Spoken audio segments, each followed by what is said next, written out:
Stop for a moment and think about the person who irritates you most. The one whose very presence makes your skin crawl. The one whose voice, whose mannerisms, whose way of existing in the world triggers something deep and primal in your chest. Now ask yourself this uncomfortable question. What if everything you hate about them is actually everything you hate about yourself? What if the anger you feel toward their neediness is really anger at your own desperation for approval?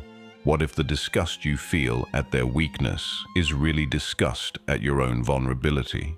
What if the judgment you cast on their failures is really the judgment you've been casting on yourself for years, finally finding a target where it feels safe to land? This isn't New Age spiritual bypassing or feel-good psychology. This is one of the most brutal and liberating truths about human psychology. We don't see the world as it is, we see it as we are. And the things that trigger us most intensely in others are almost always the things we've refused to acknowledge in ourselves. Melanie Klein, the pioneering psychoanalyst who mapped the darkest territories of the human psyche, understood that we cannot truly know ourselves until we understand what we project onto others. She discovered that the mind has an extraordinary capacity to take the parts of ourselves we find unacceptable and relocate them in other people, where we can rage against them safely without having to face the truth of our own inner landscape. This mechanism isn't just psychological curiosity, it's the invisible force shaping every relationship you have, every judgment you make, every moment of inexplicable anger or attraction you experience. Your external world is a mirror of your internal world, and most people spend their entire lives fighting reflections instead of looking at what's casting the shadow. The person you judge most harshly is holding up the most accurate mirror of who you really are, and that terrifies you more than you're willing to admit. Projection begins in the earliest moments of psychological development, when a child's mind learns to split the world into acceptable and unacceptable parts. The parts that receive love, attention, and approval become the conscious self, the identity we build and defend.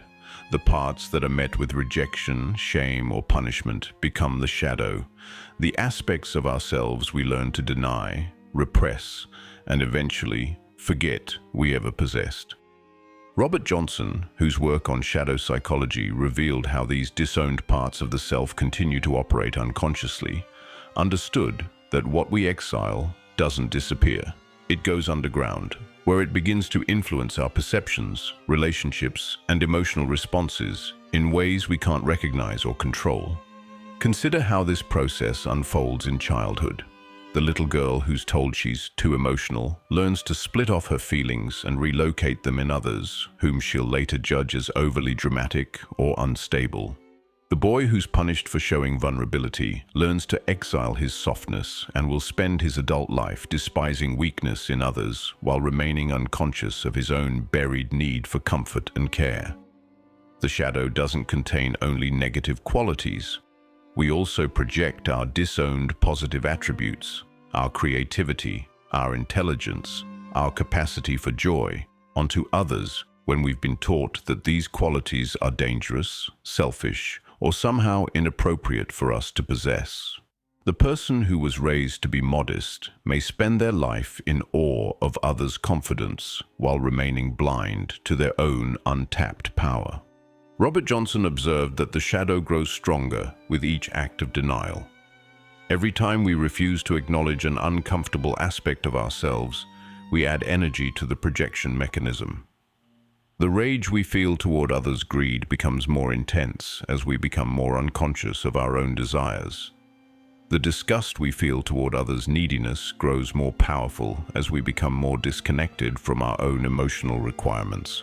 What makes projection so insidious is how completely it convinces us that what we're seeing is objective reality. When you encounter someone who triggers intense judgment or emotional reaction in you, your mind provides what feels like perfectly rational explanations for your response. They really are annoying. They really are weak. They really are selfish. The projection mechanism is so sophisticated that it creates an entire story to justify the emotional intensity that's actually coming from your own disowned material. The most devastating aspect of projection is how it prevents intimacy and self-knowledge simultaneously. By relocating your unacceptable qualities in others, you never have to face them, heal them, or integrate them, but you also never get to know yourself fully. The parts of you that are projected onto others remain forever outside your conscious awareness, which means they remain forever outside your conscious control. Watch how projection operates in your daily life. The colleague whose incompetence enrages you may be reflecting your own fears of not being good enough. The friend whose neediness exhausts you may be mirroring your own unacknowledged desperation for connection. The family member whose emotional volatility disgusts you may be showing you the feelings you've spent your life learning to suppress. The pattern reveals itself through the intensity of your emotional response. Mild annoyance or rational disagreement with someone's behavior is one thing. Visceral disgust, overwhelming anger, or obsessive judgment points to projection. When someone else's actions trigger a response in you that feels disproportionate to the actual situation, your shadow has likely been activated. Just as your body develops allergic reactions to substances it perceives as threats, your psyche develops emotional allergies to qualities it has learned to reject in itself. These psychological allergies create intense automatic responses to certain types of people and behaviors, responses that have far more to do with your internal landscape than with the actual person triggering them. Marie-Louise von Franz, whose exploration of psychological types revealed how we unconsciously organize our perceptions, understood that what we find most intolerable in others is usually what we've made most intolerable in ourselves. The emotional allergy points directly to the disowned aspect of your personality that's trying to get your attention. Think about the people who create the strongest negative reactions in you. The person whose confidence you label as arrogance. The person whose emotionality you dismiss as manipulation. The person whose neediness you judge as weakness. The person whose success you resent as unfair. The person whose vulnerability you perceive as pathetic. Each of these reactions is giving you precise information about what you've rejected in yourself. The person who triggers your arrogance allergy is likely reflecting your own disowned confidence and self-worth. You may have learned early that expressing confidence was unsafe, selfish, or met with punishment. So you exiled this natural human quality to your shadow. Now, when you encounter it in others, your system reacts as if it's witnessing something dangerous and wrong, when what it's actually witnessing is a part of yourself you've forgotten you possess. Marie-Louise von Franz noted that we often develop the strongest allergies to our inferior functions, the aspects of personality that we've least developed or consciously accepted. The person who prides themselves on rationality will have strong reactions to others' emotional expression. The person who values independence will be triggered by others' vulnerability and need for support. The person who emphasizes spirituality will judge others' materialism and worldly concerns. What makes these emotional allergies particularly powerful is how they masquerade as moral superiority. Your psyche convinces you that your negative reaction to certain qualities is evidence of your higher standards, better values, or more evolved consciousness. You're not projecting, you're simply recognizing inferior behavior when you see it. This moral justification keeps the projection mechanism hidden while allowing it to operate at full strength. Pay attention to the language you use when describing people who trigger you. They're so needy. They're completely selfish. They're utterly pathetic. They're insufferably arrogant. The absoluteness of these judgments, the emotional charge behind them, and the certainty with which you pronounce them all point to projection. When you're seeing clearly, your observations are more nuanced, less emotionally loaded, and include awareness of complexity and context. The emotional allergy also reveals itself through obsessive thinking about the triggering person. You find yourself rehearsing conversations with them, imagining confrontations, or telling multiple people about their annoying behavior. This mental preoccupation is your psyche's way of trying to process the activated shadow material.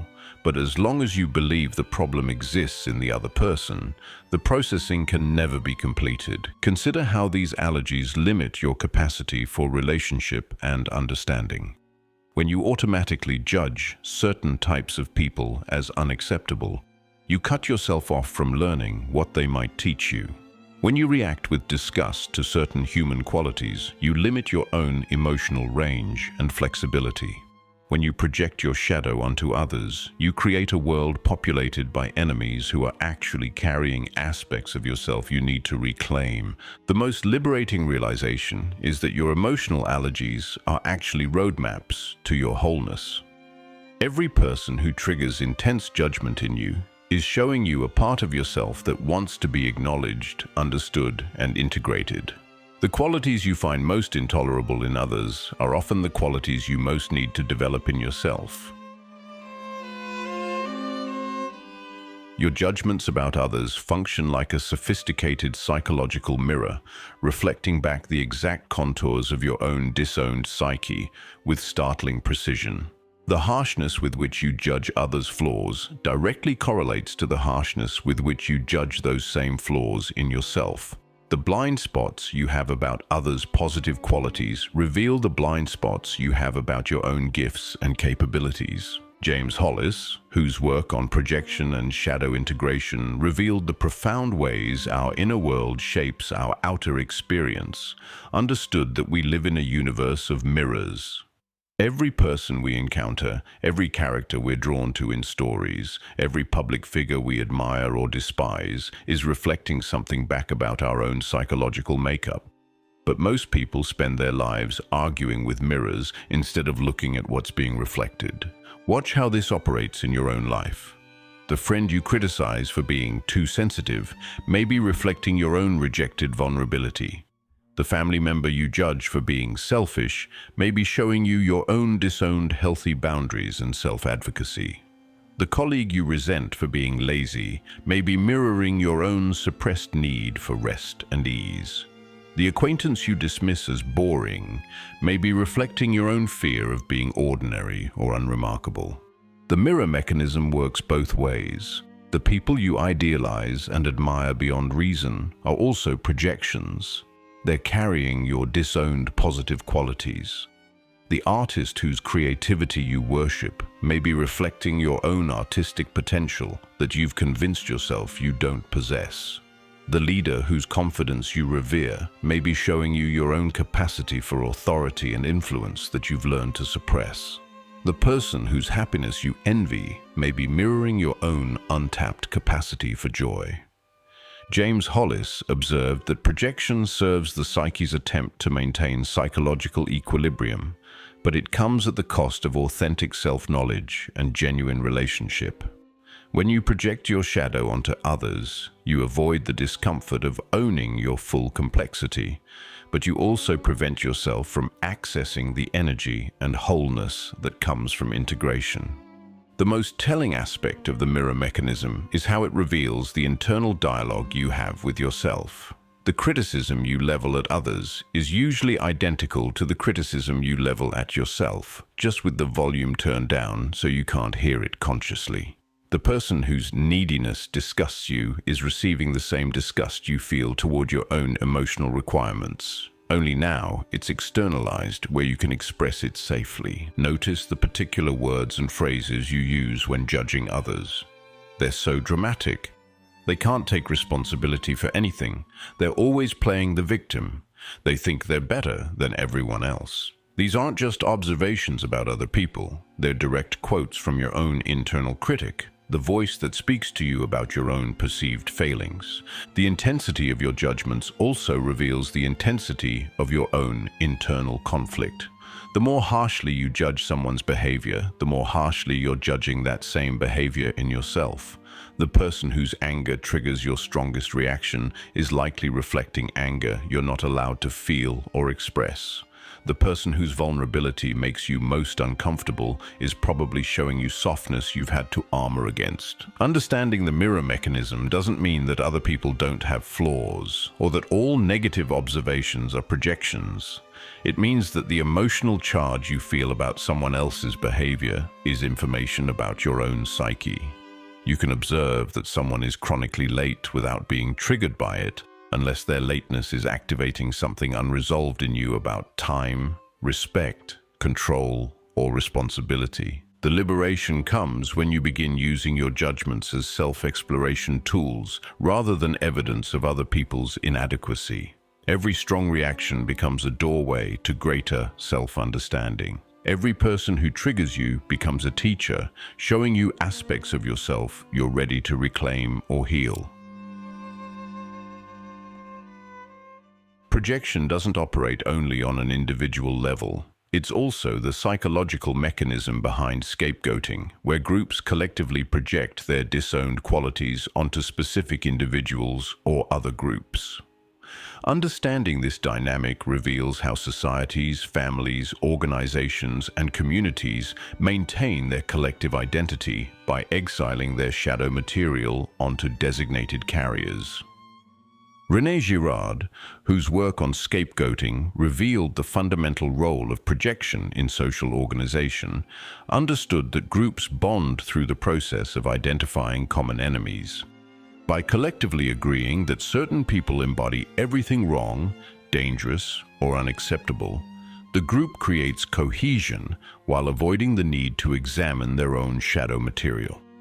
Consider how this operates in families, where one member often becomes the identified problem. The difficult child who acts out may be carrying the family's collective anger, rebellion, and authenticity that everyone else has learned to suppress. The sensitive family member who cries easily may be expressing the grief and vulnerability that others in the system can't allow themselves to feel. The irresponsible relative may be embodying the freedom and spontaneity that everyone else has sacrificed for respectability. The family maintains its self-image as functional, responsible, and emotionally stable by ensuring that one member carries all the qualities they've collectively disowned. This person becomes the family scapegoat, blamed for problems, excluded from normal consideration, and treated as fundamentally different from everyone else. But they're actually performing a crucial psychological service for the system by carrying what everyone else refuses to own. René Girard observed that scapegoating serves to release collective tension while preserving the group's idealized self-image. When the designated scapegoat is removed, blamed, or punished, the group feels temporarily purified and unified. But because the underlying shadow material hasn't been addressed, a new scapegoat must eventually be found to carry the disowned qualities. This dynamic operates in workplaces, where certain employees become the repository for everyone's frustration with the organization. It functions in social groups, where particular members are excluded or gossiped about to maintain the group's sense of superiority. It manifests in communities where specific families or individuals become the focus of collective judgment and blame. The most insidious aspect of group projection is how it convinces participants that their collective judgment is objective reality. When multiple people agree that someone is the problem, it feels like confirmation rather than collusion. The group's shared perception becomes self-reinforcing evidence that the scapegoat really is different, wrong, or problematic. If you find yourself consistently agreeing with group criticism of particular individuals, examine what qualities are being projected. The colleague everyone agrees is too emotional may be carrying emotional expression for a workplace that demands inhuman levels of composure. The community member everyone judges as selfish may be expressing healthy self-advocacy in a culture that demands self-sacrifice. The family member everyone sees as the problem may be the one person willing to express what everyone else is thinking but afraid to say. If this content is revealing how projection operates in your own life and relationships, how you might be both giving and receiving projected material without realizing it, subscribe now. Because understanding projection is just the beginning of psychological liberation. What comes next will show you how to recognize when you're projecting, how to reclaim your disowned qualities, and how to use this awareness to create more authentic relationships with others and with yourself. The most challenging aspect of group projection is recognizing when you're participating in it. The collective nature of the dynamic makes it feel true and justified. But group projection often targets people who are actually expressing something the collective needs to hear, feel, or acknowledge. The person everyone loves to hate may be the one person in the system who's refusing to carry projections and insisting on being authentically themselves. Projection doesn't only create repulsion, it also creates irresistible attraction. The people you find most fascinating, the individuals you're inexplicably drawn to, the personalities you admire with an intensity that surprises you are often carrying positive qualities you've disowned in yourself. Your attractions reveal your unlived life just as clearly as your aversions reveal your rejected shadow. Marion Woodman, whose work on feminine psychology revealed how we project our unlived potential onto others, understood that what we worship in others is usually what we've forgotten we possess ourselves. The artist whose creativity you revere, the leader whose confidence you admire, the friend whose emotional freedom you envy, they're all reflecting aspects of yourself that are waiting to be reclaimed and expressed. Think about the people who have captivated your imagination throughout your life. The charismatic teacher who seemed to embody wisdom and authority, the friend whose spontaneity and risk-taking ability you envied, the public figure whose creativity and self-expression you admired from afar, the romantic partner whose emotional availability or independence you found magnetic. Each of these attractions was showing you something about your own potential that you'd learned to believe was unavailable to you. The intensity of your admiration often correlates to the degree of disowning you've done with that particular quality. If you feel overwhelming awe towards someone's confidence, it's likely because you've severely restricted your own self-assurance. If you're magnetically drawn to someone's emotional expressiveness, you've probably suppressed your own feelings to an extreme degree. If you're fascinated by someone's creativity, you've likely convinced yourself that artistic expression is not for people like you. Marion Woodman observed that what we project onto others in positive ways often represents our greatest unrealized gifts. The qualities that seem impossibly attractive or desirable in others are usually the qualities we most need to develop in ourselves. But instead of recognizing these attractions as invitations to growth, we often use them to confirm our own limitations. Consider how this dynamic affects your relationships. You may find yourself repeatedly attracted to partners who embody qualities you've disowned, seeking creative types because you've rejected your own creativity, pursuing emotionally expressive people because you've suppressed your own feelings, or being drawn to confident individuals because you've minimized your own power. But these relationships often become frustrating when you realize you can't permanently access these qualities through proximity to someone else. The attraction projection also creates its own form of suffering. When you believe that certain qualities exist in others but not in yourself, you become dependent on their presence for access to those aspects of life. You need to be around creative people to feel creative. You require emotionally available partners to feel emotionally nourished. You depend on confident friends to feel empowered. This external dependence keeps you disconnected from your own innate resources. The shadow of positive projection is the resentment that often develops toward the people you've idealized. When you realize that being close to confident people doesn't make you confident, that proximity to creativity doesn't make you creative, that admiring others' emotional freedom doesn't free your own emotions, disappointment and anger often follow. But the problem was never with them. It was with the projection mechanism that convinced you the qualities you admired were somehow unavailable to you. Understanding your attractions as projections doesn't diminish the real qualities in others. It expands your recognition of what's possible for yourself.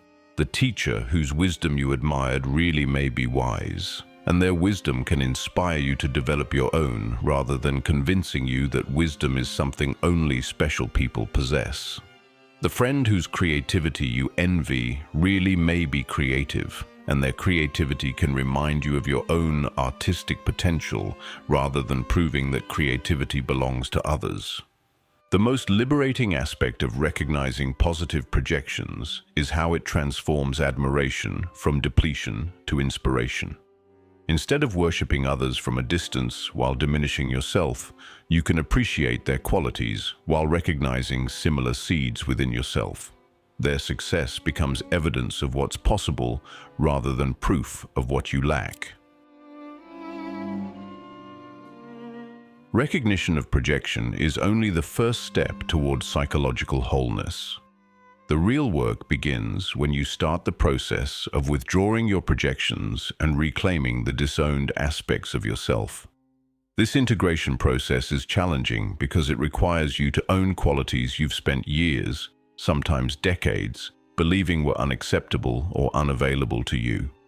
Connie Zweig, whose work on shadow integration provided practical frameworks for reclaiming projected material, understood that withdrawal of projections is often more difficult than recognizing them. It's one thing to intellectually understand that your judgment of others reflects your own disowned qualities. It's another thing entirely to actually embody the confidence you've projected onto others, express the emotions you've judged in others, or claim the creativity you've admired from afar. The integration process begins with radical honesty about your own psychological makeup. This means acknowledging that you contain every human quality you've ever observed in others: the selfishness you judge, the neediness you despise, the arrogance you resent, the creativity you admire, the confidence you worship, the emotional freedom you envy. You are not exempt from any aspect of human psychology simply because you've learned to repress or deny certain parts of yourself. Start with your strongest projections, both negative and positive. The person who triggers your most intense judgment is carrying shadow material you need to reclaim. The person you idealize beyond reason is carrying positive qualities you need to develop. Begin by asking yourself not, "Why are they so annoying, wonderful?" but "What is this person showing me about myself that I'm ready to acknowledge?" Connie Zweig emphasized that integration requires both recognition and expression. It's not enough to intellectually acknowledge that you have the capacity for neediness, anger, creativity, or confidence. You must begin to consciously express these qualities in your own life, starting in small, safe ways. The person who has projected their anger onto others must learn to feel and express their own anger appropriately. The person who has projected their creativity onto others must begin creating something themselves. This process often feels dangerous because you're reclaiming qualities you learned to exile for good reasons. You may have suppressed your anger because it was met with punishment. You may have hidden your creativity because it was ridiculed. You may have minimized your confidence because it was labeled as arrogance. Integration means gradually learning to express these qualities in ways that honor both your authenticity and your relationships. Expect resistance from others when you begin withdrawing projections. The people who have been carrying your shadow material may feel confused or threatened when you stop judging them and start owning your own complexity. The people onto whom you've projected positive qualities may feel uncomfortable when you stop worshipping them and start expressing your own power. Relationships that were built on projection often need to be renegotiated when both people become more whole. The integration process also reveals how much energy has been bound up in the projection mechanism. When you stop using emotional energy to judge others' flaws and admire others' gifts, that energy becomes available for your own growth and expression. When you reclaim your projected creativity, you actually become more creative. When you own your projected confidence, you actually become more confident. When you integrate your projected emotional range, you become more emotionally authentic and available. One of the most profound shifts that occurs during integration is the development of genuine compassion. When you acknowledge that you contain every human quality you've observed in others, you naturally become more understanding of others' struggles and limitations. The neediness you once judged becomes understandable when you acknowledge your own need for connection. The weakness you once despised becomes relatable when you own your own vulnerability. Integration is not a one-time process, but an ongoing practice of staying conscious about your projections and consistently choosing to own your full humanity rather than exiling parts of yourself onto others. It means developing the capacity to observe your judgments and attractions as information about your own psyche rather than objective truths about other people. When you begin to consistently withdraw your projections and own your full psychological complexity, your perception of others undergoes a radical transformation. You start seeing people as they actually are, rather than as carriers of your disowned material. This shift creates the possibility for authentic relationship, connection based on real recognition rather than psychological convenience. Thomas Keating, whose contemplative approach to psychology revealed how projection creates the illusion of separation, understood that most of what we call relationship is actually projection management. We choose partners who carry our disowned material, friends who reflect our psychological needs, and enemies who embody our rejected qualities. But genuine connection requires seeing others as autonomous beings with their own inner worlds, rather than as characters in the story of our own psychological development. Living without projections doesn't mean becoming emotionally flat or losing your capacity for discernment. You can still notice when someone's behavior affects you, observe patterns that seem problematic, or recognize qualities you find attractive. The difference is in the emotional charge and the certainty with which you hold these observations. When you're not projecting, your responses to others are more measured, more curious, and more open to complexity and change.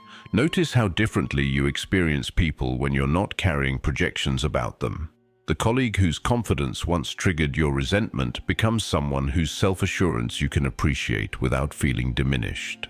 The friend whose emotional expression once seemed excessive becomes someone whose feeling range you can witness without being threatened. The family member whose neediness once exhausted you becomes someone whose vulnerability you can see with compassion rather than judgment. Thomas Keating observed that withdrawal of projections often reveals how much you've been relating to others based on your own psychological material rather than their actual reality. The person you thought was selfish may actually be someone with healthy boundaries. The person you believed was weak may actually be someone with the courage to be vulnerable. The person you judged as arrogant may actually be someone who has learned to value themselves appropriately. This recognition can be initially disorienting because it means acknowledging how much of your relational life has been based on projection rather than perception. It also means accepting responsibility for the ways you've misunderstood, misjudged, and related to others through the filter of your own disowned material. But this disorientation is temporary and leads to much more satisfying and authentic connections. When you're no longer using others as repositories for your shadow material or carriers of your unrealized potential, you become available for genuine intimacy. You can see their struggles without feeling threatened by them. You can appreciate their strengths without feeling diminished by them. You can witness their full humanity without needing them to be different than they are to maintain your own psychological equilibrium. The practice of living without projections requires ongoing self-awareness and humility.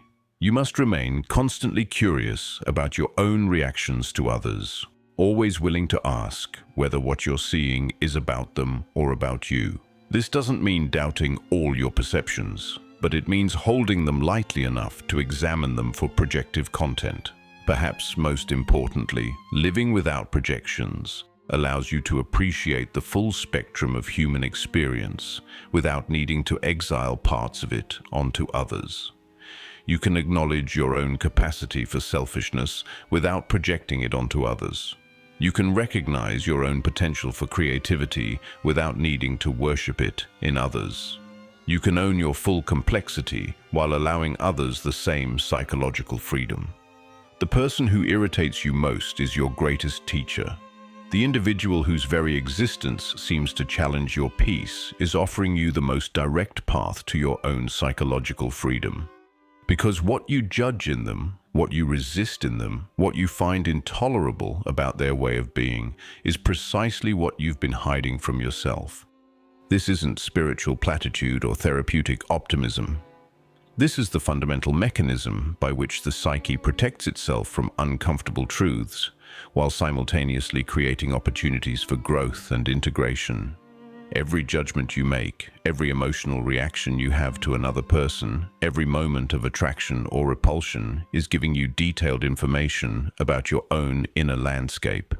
Melanie Klein knew this, Robert Johnson understood this, James Hollis, Marion Woodman, René Girard, Connie Zweig, and Thomas Keating all discovered this same truth from different angles.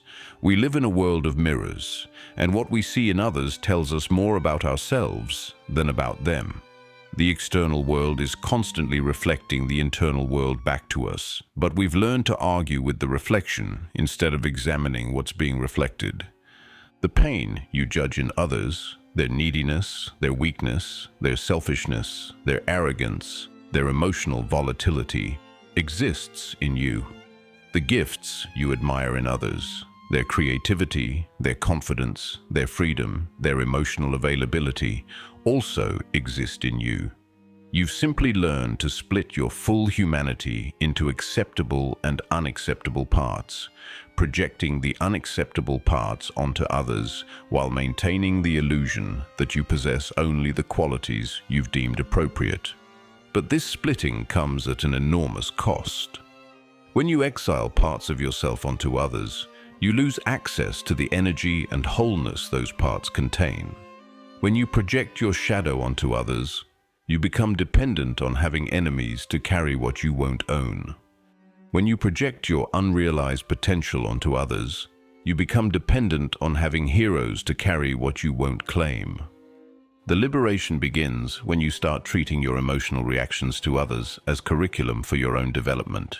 Every person who triggers you becomes a teacher, showing you aspects of yourself you're ready to reclaim. Every individual you idealize becomes a mirror reflecting capabilities you're ready to develop. Every relationship becomes an opportunity for greater self-knowledge and psychological integration. This work is not comfortable. Owning your full humanity means acknowledging that you contain every quality you've ever judged in others. It means recognizing that you're capable of the selfishness you despise, the neediness you judge, the arrogance you resent. It also means claiming the creativity you've admired, the confidence you've envied, the emotional freedom you've worshipped from afar. But this discomfort leads to a freedom that projection can never provide. When you stop exiling parts of yourself onto others, you reclaim the energy that was bound up in judgment and idealization. When you own your full complexity, you become capable of genuine relationship rather than projection management. When you integrate your shadow and claim your unrealized potential, you become whole rather than fragmented. The ultimate irony is that the very people you've been using as dumping grounds for your disowned material are the ones offering you the greatest gifts. Your most triggering relationships are your most powerful teachers. Your strongest reactions point to your greatest opportunities for growth. The pain you judge in others is showing you the pain you're ready to heal in yourself. This understanding transforms everything. Conflict becomes curriculum. Judgment becomes self-discovery. Relationship becomes a path to wholeness rather than a battlefield of projections. You stop trying to change others and start using your reactions to them as information about what wants to change in you. The world needs fewer people who are unconsciously projecting their disowned material onto others and more people who are consciously owning their full humanity. When you withdraw your projections and integrate your shadow, You stop contributing to the collective cycles of scapegoating, idealization, and unconscious psychological warfare that plague human relationships. Subscribe if you're ready to see how deep this rabbit hole goes. Because projection is just one mechanism by which we avoid self-knowledge while creating suffering for ourselves and others. The real question is, what would happen if enough people stopped projecting their pain onto others and started healing it within themselves? What would relationships look like if they were based on genuine recognition rather than psychological convenience? What would society become if it were populated by people who owned their full humanity rather than exiling it onto designated carriers? The answers to these questions are emerging in the lives of individuals who choose consciousness over comfort, integration over splitting, authenticity over projection. The revolution begins with recognizing that the enemy you've been fighting exists inside you, and the hero you've been seeking also exists inside you. Everything you need is already here. You just have to stop looking for it in others and start owning it in yourself.